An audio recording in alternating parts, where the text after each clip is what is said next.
comes to the propulsion system, we have wetted our hands in the liquid and solid propulsion, and then recently the cryogenic propulsion. And one of the development is related to the ion propulsion. The ion propulsion system is going to be flown in one of the spacecraft this year. The navigation, guidance and control is one of the highly guarded technology areas. The indigenously developed drive-tune gyros provide the platform, the inertial platform, which is required for maintaining the course of the launch vehicles as well as in the satellites. The guidance and control computers are carried out in digital computers on board. All these have again been developed in our own laboratories, and later is passed on to the industries for manufacture as well. Of course, in the aerodynamics and structures related to the launch vehicle, there's a strong groups available. Then precision engineering, of course, bulk of this, the proto building is done in-house, but the actual manufacturing is subcontracted to many other industries. Nearly 150 industries from the country, they participate with us. And when we talk about the industries, Hindustan Aeronautics, which is aeronautical industry, is a major player in building the rocket systems in the country. The spacecraft platforms, we have the Earth observation systems, the communication platforms, and the scientific payloads. All these go in the indigenously built platform. Then we have the onboard energy storage systems, the hydrogen, nickel hydrogen batteries, and the nickel cadmium batteries and nickel silver zinc batteries are developed in-house. Of course, there is a host of technologies on the thermal management, control, and deployment systems which are required for spacecraft.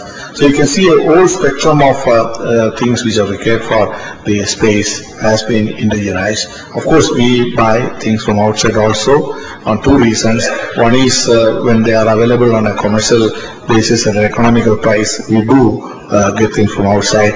And there are a few areas still there is a dependence on foreign sources, but we have plans in the next few years, such areas also we will be having indigenous technology.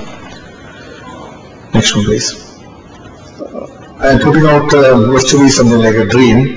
After the moon mission, wherever I have gone, people are asking me the question, when are you landing on the moon? So I think it's I keep on telling them it's a long way to go. So far our priority has been to concentrate on practical projects which will solve the day-to-day problems of man and society. But now since we have a little bit of breathing time, we thought we should look at how to have the manned mission as well. So we have conceptualized a capsule with a service module which could accommodate up to about 3 astronauts, and it can be taken to orbit using the GSLV Mark II at the moment, and maybe at the GSLV Mark III at a later stage. And whole concept is getting evolved. So how to provide the livable conditions in this capsule under the micro-G conditions, as well as the hard radiations which experience in the outer space, and hard vacuum which is encountered, and so on. So this development is going to take time, and orbital management could be done by a service module similar to a spacecraft. And above all, the crew safety is very important. It's not that when you put some capsule on board the rocket, at any phase of the launcher we should be able to rescue the astronauts in case of a difficulty, and that again is planned to be implemented through the system. If everything goes all right and the funding comes through, we hope by about 2015 we can have such missions to the near Earth orbit and back. And once we establish that, maybe about 5 to 6 years from that could be our target for reaching to the moon. And already we know that leading countries like US and Japan has declared that they will have the presence of man on the moon by 2020 or so. So a country like India can't afford to be lagging behind in this, and we believe that this program will take off and will be implemented in a time-tested manner. Well, next one please. Before I conclude that, I would like to highlight what our vision is for 2025. Well, we still believe that operational services in communication and navigation will form a strong element, and that has to be continued. Then enhanced imaging capability for the natural resource management, the weather and climate related aspects and environmental studies become very important. So the newer sensor systems with microwave imaging, looking at the various environmental aspects from the sky, this becomes important elements to be developed. And then the space science, we may have a better understanding of the moon, Mars, and perhaps looking at the universe in a better way. Development of heavy lift launcher, the GSLV Mark III is one of that. And then interplanetary missions. Of course, to answer the question regarding the low-cost access to space, today the large cost element is because of the hardware. And unless we go for recoverable and reusable launch systems, we will not have the final target achieved. So we have some conceptual studies going on. Perhaps we will have a demonstrator for wetting our hands on the recoverable or reusable system within a few years.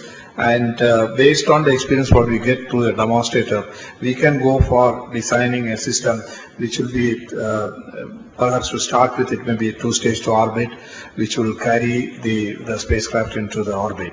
The first stage may go to around an altitude of 100 kilometers, and then it will be flown back to the launch base.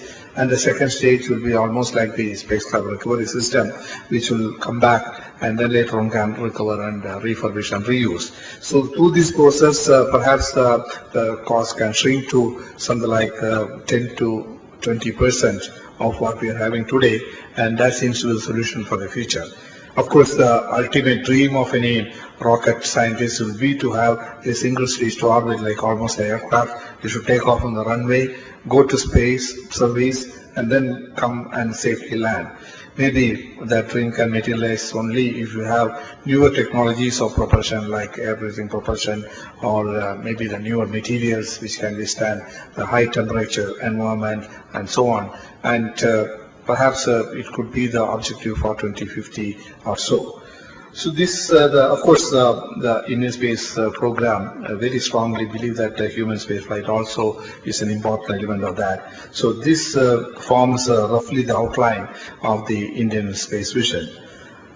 With this few words, I would like to conclude my presentation, and thank you for the patient listening.